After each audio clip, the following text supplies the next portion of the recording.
Hello, everybody. Welcome to the Denny Sanford Premier Center here in Sioux Falls, South Dakota for the 2020 Summit League Basketball Tournaments. I'm joined here by Dash Mentzel. We just witnessed an instant classic yet again in the men's 1-8 game here in Sioux Falls. NDSU just took down Denver, but it raised a lot more questions than answers, and we'll get into that a little bit as we go along here. We're currently in between games. If you hear any music, it's South Dakota State's pep band as they're set to take on Purdue Fort Wayne right after we are finished recording here. But let's talk about the first half here.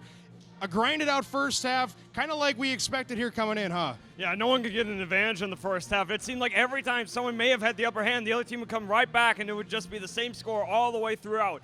So North Dakota State did get a little bit of an advantage right before the halftime to get a 6-point lead, but that was really the only difference there. 36-30 was your halftime score, and Vinny Shahid was kind of kept off the books a little bit here in the first half. Tyson Ward had a lot of the production for NDSU in half number one. They kept the fouls down, which is always important at this time of year, but they got Denver in foul trouble in the first half. That's what really helped them out at the end of this game, which we'll talk about in a little bit. So it was 36-30 NDSU at the half, and then they led by as much as 10 in the second half before Denver started to claw back here. What were they doing? What were some of the things that they were doing that were catching your attention? Denver definitely was moving a lot faster on offense. They kept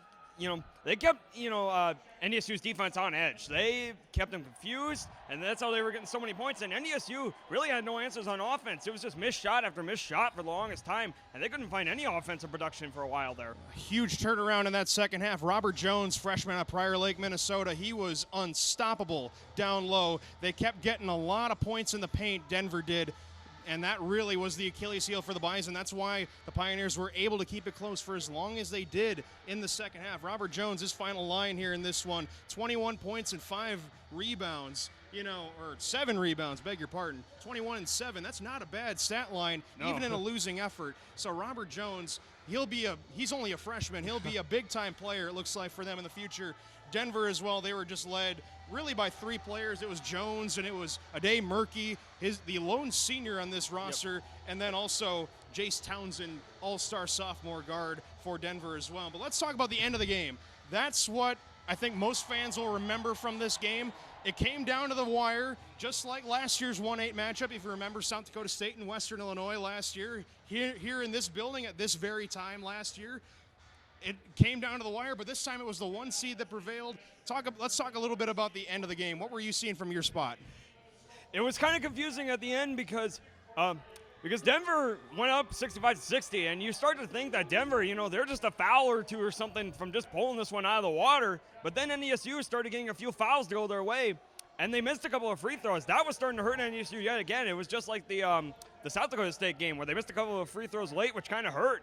But thankfully, the fouls kept coming for NDSU, and for them, that's what kept them in the game. Turned out it was free throws that won the game for the Bison. Vinny Shahid got to the free throw line to seal the deal after Tyson Ward had missed an and one free throw that would have given the Bison a 3-point lead. Denver tied it, and then in the final moments of the game, it was again, hold on to your butts.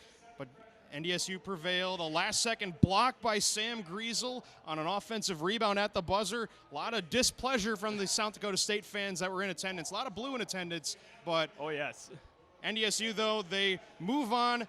Again, like I said in the beginning, it raises a little bit more questions than maybe you would like coming out of a 1-8 matchup, but the fact of the matter is, it's March. You need to survive and advance, and that's exactly what they did. They'll get the winner of Oral Roberts and Omaha on Monday night here at the Denny Sanford Premier Center. Dash Mentzel, Isak Dinesen, we will see you later here in our coverage on Bison Information Network.